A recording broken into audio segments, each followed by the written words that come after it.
Nearly every time that I train in presentation skills, somebody comes up to me and says, somebody at work told me that I move a lot, and they'll interpret that as meaning moving excessively. Now, if you're worried about whether you're moving too much or not enough, this video is for you. I will be covering what too much might be, both virtually and in person.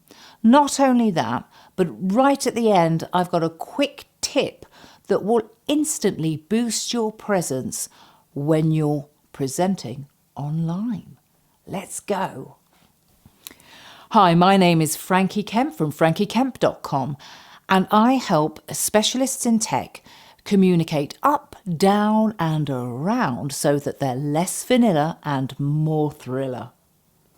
The first principle concerns expansiveness. On a virtual call, don't go beyond the boundaries of the screen. Stay within those margins. When you're in person, you've got much more room. Now, we would use here the power sphere. So the power sphere extends from the tips of the fingers of one outstretched arm to the tips of the fingers of the other outstretched arm, and then from the belly button right up to around the lower lip. That area is your power sphere.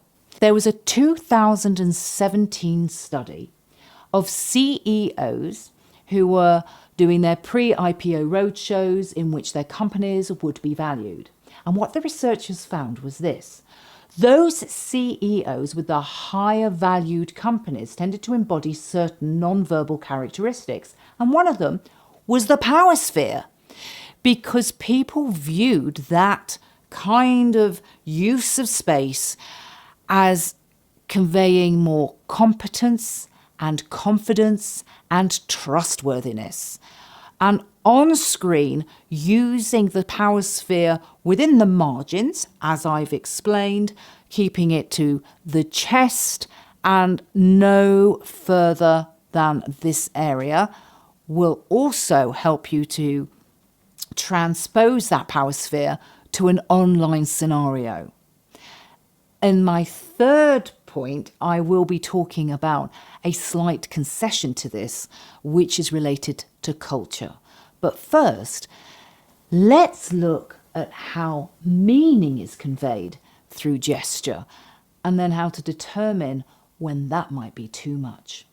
The second principle concerns something that you're probably doing naturally, but it stops when you're presenting or when you're in an interview, any situation where you might feel self-conscious. And that is the principle of using gesture in tandem with vocal emphasis. And I'm going to give you two examples of what this looks and sounds like, and then when to use it so you're not doing it too much. Let's look at the example first. Without gesture and without vocal emphasis. We're exactly on track with our product launch. First example. Second one. We're exactly on track with our product launch. And all I did was change my pitch exactly and use a gesture. Now I have much more information. It's a deeper dive on this in a video that I will attach to this one. But what's important for you to know now is that you want to avoid excessive use of movement. We don't speak in sentences. You're not thinking of the next comma or full stop. You speak in a packet of thought, and in each packet of thought, aim for one gesture. I'll show you what too much looks like. We're exactly on track with the product launch. Far too much. You only need one gesture with the vocal emphasis for a thought packet.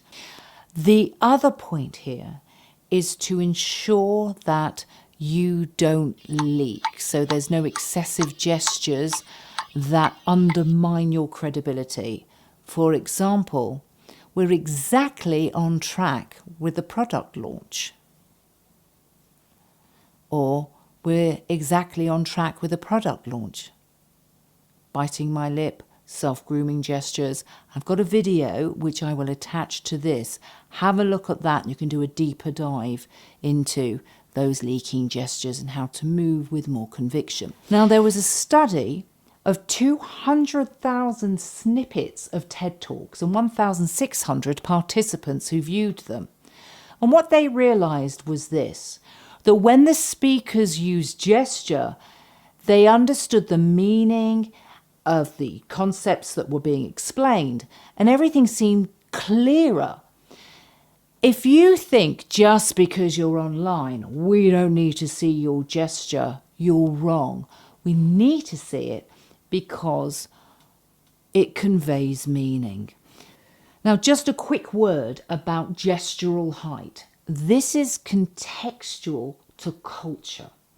For example, if you were to take any country between Italy and Iran, when people from those countries are emphasizing something or want to say something with particularly strong conviction, they'll raise their hands to face level in order to drive the point home. For example, if I was to say to an Italian, "You're doing really well," they won't be convinced. But if I said, "You're doing really well," might feel too much for me, but for the Italian, generally speaking, they'll be like, "Oh, right, yeah, get it." Well, that was a bit over the top. It's not really meant to be a face palm. It's more like this. "You're doing really well." A kind of natural elevation of the hand to face level. It is the difference, as I said earlier, between hearing somebody and really getting their meaning. I'll put a link to a research paper by Warwick University on how this plays out in different cultures and other gestural differences. This third principle relates to your placement on screen, and I'm going to give you a quick trick to instantly boost your presence online. Follow me. You're going to take 2 fingers, put them on your head and make sure you're 2 fingers width between the top of your head and the screen. You also want to ensure, for the reasons that I talked about earlier, that we can see your upper chest. The reason for that is you don't want to be so close that you're waving your hands around your face, because that's very distracting for viewers and also for you. Keeping your presence, your line like this, will help you to have your gesture move much more naturally. I see still, even after COVID, a lot of people have their head resting at the bottom of the screen like a little snooker ball, which means we'll either not see the gesture, or in order to see the gesture, they're going to end up looking like a muppet. Avoid that, as well as getting right up close to the camera. Regarding excessive gesture, what we've looked at is space this way, space that way, and when you move, with the emphasis in line with the gesture. And we touched upon cultural nuances as well. So when you take all of those into account, these will guide you not just into knowing whether you're moving too much or too little, but also in how to get your meaning across and your credibility and how it relates to trustworthiness. Like this video? Get more of them and be one of the first to hear about it. Click subscribe now.